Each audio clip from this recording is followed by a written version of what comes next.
Apothéose des activités culturelles et sportives des écoles primaires de l'inspection de l'enseignement préscolaire et primaire de Bonirédougou, secteur Niméné, département de Dabakala. Lancées depuis le début de l'année scolaire, ces compétitions ont permis aux meilleurs écoliers et écoles de se hisser en finale. Théâtre, génie en herbe, cross, lecture et ballet, des disciplines imposées aux tout petits. Des activités culturelles et sportives pour inculquer aux apprenants l'esprit d'équipe et de créativité, le don de soi et surtout déceler des talents. Au niveau du système éducatif, nous devons accorder du prix à ces activités-là. Parce que ces activités permettent aux enfants de s'exprimer, de dire au fond d'eux ce qu'ils sentent. Une seule personne ne peut pas posséder le ballon depuis son camp jusqu'à aller scorer. Il faut forcément qu'il joue en équipe. En jouant en équipe, donc, l'enfant acquiert ces valeurs-là. Ces finales ont mobilisé la famille éducative, les responsables en charge du sport du département de Dabakala.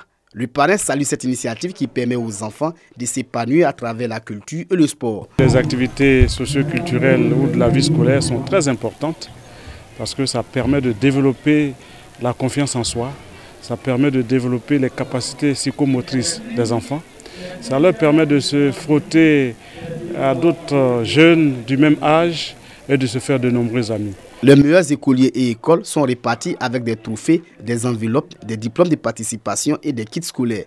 Cette première édition des activités culturelles et sportives a réuni une dizaine d'écoles et 300 participants.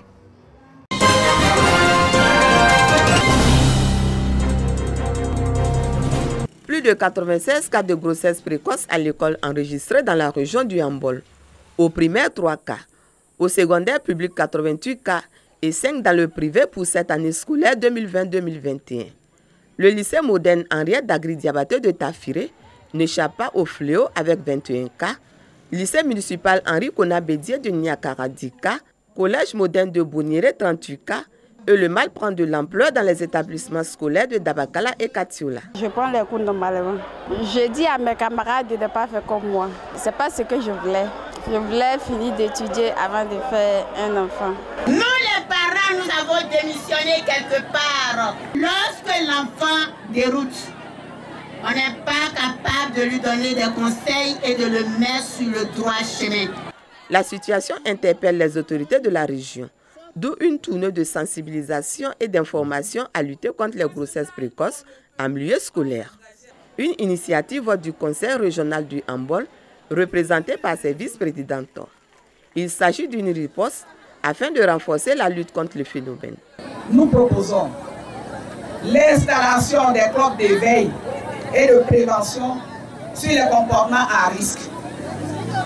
Ces clubs permettront de sensibiliser à la fois les élèves, les enseignants, les parents et les auteurs des grossesses qui ne sont pas toujours liés à l'école. Les principaux établissements secondaires de Tafiré, Niakara, Katiola, Frona, Dabakala et Boniré reçoivent ainsi la caravane. Occasion d'inviter les parents et élèves à s'approprier la lutte afin de freiner le mal. Ça nous donne aussi quelques leçons, nous les chefs, et accompagner nos jeunes filles à être bien éduquées pour leur réussite. J'aimerais qu'on prenne nos études au sérieux. L'école d'abord, avant les garçons. Nous avons demandé aux enfants de s'abstenir de tout rapport sexuel avant la fin de leurs études. Toutes les maladies auxquelles les enfants sont confrontés quand ils s'adonnent à des rapports sexuels de façon précipitée. Le Conseil régional du Hambol compte mener d'autres actions d'envergure afin de réduire le taux de grossesse précoce à l'école dans la région. Les grossesses précoces en milieu scolaire demeurent une entrave à la bonne marche des études de la petite fille.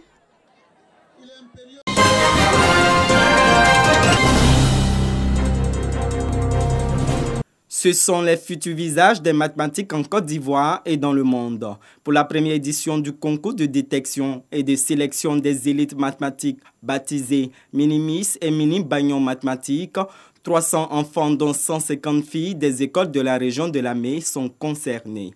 Les épreuves portent sur le français et les mathématiques, deux matières qui, selon les organisateurs, sont intrinsèquement liées. Les copies que nous corrigeons, les messages et les emails et posts qui défilent sur les écrans de nos portables sont truffés de fautes d'orthographe, souvent horribles. Les jeunes écoliers forts en calcul et en géométrie étaient aussi les meilleurs en grammaire et en dictée. La question que nous nous posons est la suivante. Comment peut-on être bon en mathématiques et être aussi nul en orthographe? Représentant Saliou Touré, Kone Bouraïma a situé les enjeux de ce concours. Actuellement dans le pays, il y a un problème véritable au niveau des mathématiques et ça part de la base.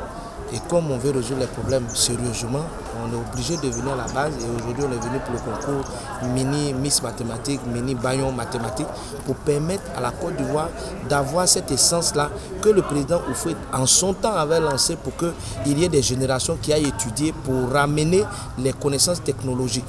Donc il faut venir déjà donner l'envie aux enfants de faire ce qui est mathématique pour leur permettre de réussir dans le domaine scientifique. Le concours mini-miss et mini-bayon mathématiques est attendu dans les autres régions du pays.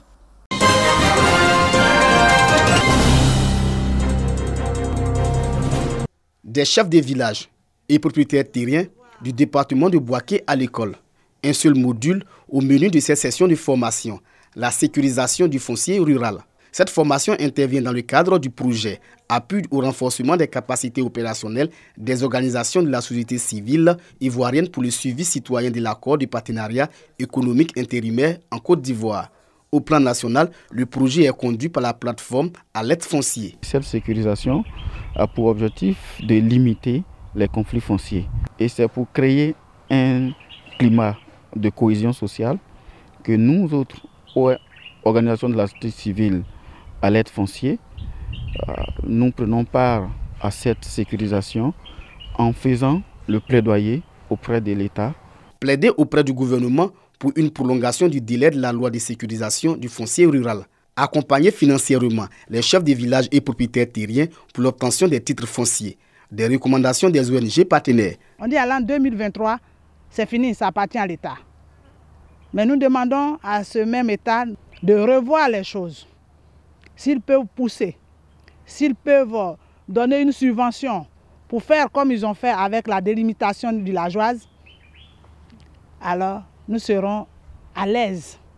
Une formation qui vient éclairer la lanterne des têtes couronnées. Dans ce séminaire, ça me permet d'être encore plus, avoir plus de force pour pouvoir gérer le problème de terre. C'est une terre qui a été cédée dans les accords de famille, soit à ses parents ou à ses grands-parents. Il n'est pas propriétaire de la terre.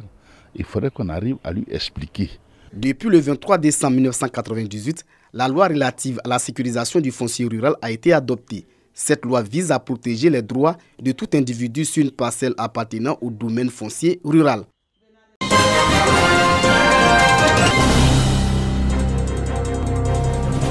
Pêcheurs artisanaux, marailleurs et commerçants de poissons frais au port de pêche de San Pedro, regroupés en sociétés coopératives.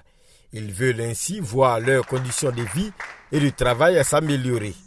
Le poisson frais étant une denrée périssable, les professionnels de la pêche artisanale demandent le soutien de l'État afin de mieux conserver et transporter le poisson. On va à la pêche, en notre retour de la pêche là, on est obligé d'évacuer nos poissons avec moto-trécite ou les bassiers ou les taxis même qui nous aident à transporter pour aller. On a un mauvais, la route aussi. Vraiment, on a besoin d'une voiture où il y a frigo dedans qui peut nous aider à transporter notre poisson, aller au Fou ou au Massier ou à Abidjan même, pour que le poisson ne soit pas gâté, pour que la population de la Côte d'Ivoire, ils vont bien consommer le poisson. La Covid-19 a beaucoup impacté les activités de la pêche artisanale au port de pêche de San Pedro. Le nouveau président élu lors de cette assemblée générale espère que les activités vont reprendre progressivement. Compte tenu de la maladie de Covid-19, fait qu'il y a eu un rendement qui a diminué. Les pêcheurs ne vont pas comme il se devait et le nombre de pêcheurs qu'il faut est réduit. Or, la pêche est due aussi à la force. Et quand les pêcheurs sont réduits, vous voyez qu'on a repris à faire la pêche comme il se doit. Et c'est ce qui fait qu'aujourd'hui, les choses ont un peu diminué. Je m'engage vraiment à faire un effort afin que cette année, la coopérative puisse fonctionner comme il se doit afin que tout ce que nous allons entreprendre puisse avancer. En 2020, 1300 tonnes de produits frais ont été pêchés et commercialisés au port de pêche artisanal de San Pedro, malgré cette pandémie de la maladie à coronavirus.